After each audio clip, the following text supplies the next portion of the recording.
I mean, we had been there for 4 hours, so people were getting tired. There was a lot of emotions. Conventions tend to be high energy. People are passionate about their candidates. So elevate it, but not anything outside of like the norm. I would say just passionate, and these things can be intense. So intense, but like in a where you go into you're watching Game 7 of the World Series. So when you look at conventions, we have to, there was a credentials, we have to adopt credentials report. Make sure that the people who are supposed to be there are there. We had some credential issues, so we had a challenge that took some time to sort out. Adopt the rules, agenda. That took us a lot of time. We also had some issues with there was a little issues with AV, and also because translation does tend to, we want to make sure that everybody can understand. We did have a lot of Somali speakers in the room, so we also had to make sure that we were taking the time for translation. So it took a little bit of time, and then we got to about, started about 10, we got to about 12:30. We had a scheduled break coming up, and we're like, well, let's just break early. So by the time things got back together, we had been there, it was 1:30, so we had been there a solid minute if you're coming in a little early. So just routine convention business that you have to do beforehand to make, get to the exciting part, which is candidate speeches, endorsing candidates, and all that whole thing. And obviously things got more exciting than anyone could have expected in a negative way. Yeah. How close were you to the stage when this happened? I was in the front of the well there, so I was kind of watching the space as Councilmember Chughtai was coming to the stage. So I was right up front, and then as things escalated, I was trying to de-escalate folks who were getting into it and down in the front with a little tussle. And then I got up onto the stage to make sure that our other volunteers who were there were safe and not harmed as much as whatever, and also making sure that our councilwoman and other folks were not harmed as well. So I was right in the mix, unfortunately. How did you see things escalate? What did you see? So for context, right? We did pick by lot. So we picked who got to speak first. Councilwoman Chughtai, her campaign came up first, and they were doing, coming on stage, bringing supporters on stage, which is totally typical. When you have 10 minutes to give a speech, other people give you a speech. From there, jeers, just tons of jeers from the other candidate supporters in the room. Lots like booing, and then slowly people started making their way towards the front. So you had supporters trying to get on the stage for Councilwoman Chughtai. You had Warsame supporters getting close, and I think when you got people mixed together, it really escalated from there, where we saw certain supporters of candidate Warsame begin to push their way onto the stage, push volunteers like myself, Latanya, other folks, and it really just escalated from there. It pushed you? Yeah. I mean, I had things thrown at me yesterday. I had people attempt to swing at me from up the stage. I got up onto the stage, swing at me from the well of the stage. So yeah, I mean, people were trying to get at me. Do you remember what you were saying when all this was going on? I'm sure maybe you were trying to talk. I was trying to, all day. Like I said, things had been, it's like Game 7 World Series vibes, right? So people are intense. So all day, I was stern, but I was saying like, hey, let's keep things small. We're here to do the business of this party. It's like, this is, I've been doing this for a long time, doing this since I was 18. I've been involved in the caucus convention. I was like, listen, I know, and just trying to keep folks off. So trying to do that same thing, trying to say, whoa, put my hand, I'm sure like I was putting my hands up saying, let's calm down, what's going on, trying to separate people. But at that point, it became a bit of a fool's errand. At that point, sorry, what? Became a bit of a fool's errand. Is there anything you think organizers could have done differently to just prevent this? No, absolutely not. Like I said, I participated in this process for over, since I was 18, so almost 14, 15 years. I have never had an experience where we needed something. No, I think that's what I'm really struggling with.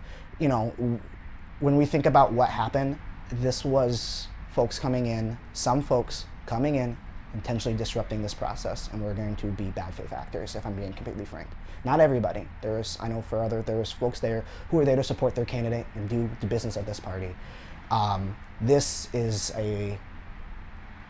it's just so different. I've never seen anything like this. I don't know, we've never experienced anything like this. I've been doing this a long time. I don't know how one prepares for the 1,000-year flood. And this is what this was. I've never seen anything like this. I've been in contentious conventions. I was at a convention down the street here that went 10 hours a few weekends ago. But even with that, I've never seen anything like this. And I think it's an indictment of the leadership of certain individuals of the Warsame campaign, if I'm being completely frank, because we could have done the business. We could have done the business, got out of there. That's what democracy is, right? And certain supporters chose to not do that, and they chose a different route, and it's really sad. You know, there were certain supporters of one candidate who instigated what happened yesterday. It's not an indictment of all of them. They just had some bad actors in their camp, and that's what ended up happening. I think it's a shame. I think there needs to be consequences. I think we need to figure out what we're going to do next as a party, because we can't let people think that they can come and use threats and acts of physical violence to disrupt democracy. That's not what this party stands for. That's not what I stand for. That's not what all those people in the room stand for. And I'm hoping that we can hold the folks who instigated, like I said, not everybody, the folks who instigated accountable, because we need accountability here. And I think that's all I'm going to be asking for, and I'm going to be imploring our leaders to do. We need accountability. What would accountability look like to you? I think accountability looked like if there were folks who came and are engaged in our caucus and convention process, who committed acts of violence, who used physical intimidation, that they do not deserve to participate in our party. Full stop. That's not what democracy is. And I think that's the first step in accountability, and figuring out how we can look at our processes and figure out how we can make them to make sure things like this can't happen, and that candidates don't have an incentive to use these kind of tactics ever again to try to disrupt the democratic process. That's what accountability starts to look like. I think there's a lot more. I know folks are shaken up. I've talked to a lot of folks who are shaken up. There's a lot of folks who are going to take some time. You know, people who've been volunteering for years and doing this stuff, who are just like, I've never felt unsafe. So there's going to need to be some healing there, right? But accountability is holding those accountable, holding those who account to what they did, and starting to figure out how we can start to make it right with the community and the folks that were harmed. So do you think the candidate himself had any role or connection to this? I will say the man was very belligerent to me throughout the day. He was belligerent to me during the incident. Is it planned? I'm not gonna make that sort of thing, but it shows to me a lack of leadership. How was he belligerent to you during the incident? Screaming. He was chirping at me. He was chirping at me, and he was in a group of people and had to kind of be pushed back. I need to figure out where he is in the video that we have of it. So what did you see him doing while this was going on? So I mean, obviously I wasn't looking for him, but towards like the end, I'm trying to clear. I was trying to get people out, trying to figure out how to get people out of the building because the fire door isn't open. And at one point, I saw him in a group of people, and he's screaming at me at the top of his lungs, all sorts of obscenities. Somebody from his folks like, "Hey man, you need to get out of here," to me. So that's not what you expect from a candidate for office. That's not what I expect from somebody who wants to be in city council. I think it's sad. I think it's frankly sad. What were they yelling? Did it make any sense? I mean, everybody was screaming. I don't know. I know 4-letter words when I see them. I work in schools. I know when kids yell, 4-letter words at me. So it was, he was, I don't know where he was with all of it. All I know is once things were getting, were going, he was, trying to come have some business with me. And I just want to be a city council person. Come on. That's not leadership. You're in a real leader is in that situation. They got to keep things calm. They got to de-escalate. He was not helping. I can tell you that he was not helping, and because of that, people got hurt, and that's a shame. That's not right. Probably last question. What other elected officials were in the room yesterday, even before this happened. Just who all was there? So right, we had Councilwoman Chughtai, Councilman Chavez, Councilman Ellison was there, Councilman Payne, Commissioner Green. Those are the only folks I can recall. I don't think there were any state reps in the room. Really local, just some of the folks, supporters. And at various times, I know some of them were there for when everything went south. Yeah, it was scary because I was honestly, my biggest concern when I was there, I was scared for them. Did you see any of them when this was going on, what they were doing? They were getting out. They didn't know. So like like Councilwoman Chughtai, I went to her and instructed her to leave the stage left, because I feared for her safety. I got her and her supporters off the stage and shut the stage door behind them because I feared for their safety. And then they went to their campaign room, and I believe they locked the door because I was concerned for them. I was concerned for Councilman Chavez. I was concerned for Councilman Payne. Those are the ones I had my eyes on. But they were trying to get out. They were trying to get out. They were trying to de-escalate when possible.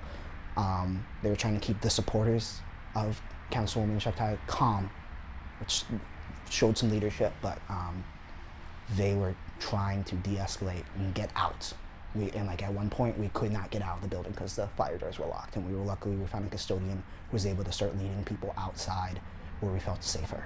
Because in a confined, enclosed space, you can guess it's not where you want to be when people are throwing things, breaking things. About how many people were there? At the convention? Yeah, just guess. Oh, man. So, delegates, I would say there was maybe about 200, but there were like at least that many visitors who were in, maybe not that many, maybe like 100 in the back, so maybe 300-400 people. It's hard to ballpark crowd size, especially in an auditorium. I mean, I don't know, auditorium sits like 800. It wasn't full, so maybe half full, so I'd maybe guess around a little under 400. Will this discourage you to volunteer again? Absolutely not. I've been committed to this party since I was 18 years old. I did my first caucus at convention. I've had the privilege of being a state delegate, a national delegate. I'm a member of the Democratic National Committee. I love this party. I can see the power that democracy has, and I'm not going to let a few bad apples, a few bad actors discourage me from participating in something that I care about. I mean, this is our party. This is our communities. No. As much as like it sucks, to be frank, this will not hold me back from participating. Because people need to do this work. This work is important and it's impactful, impacts people's lives. Picking our candidates who is going to represent us is important. And we need to make some changes. We need to hold people accountable. But I'm sure if someone gives me a call in a few weeks and says you want to come help again, I gladly help that call because it's the work that needs to be done. And it's important that people like me and people who look like me are part of that process as well.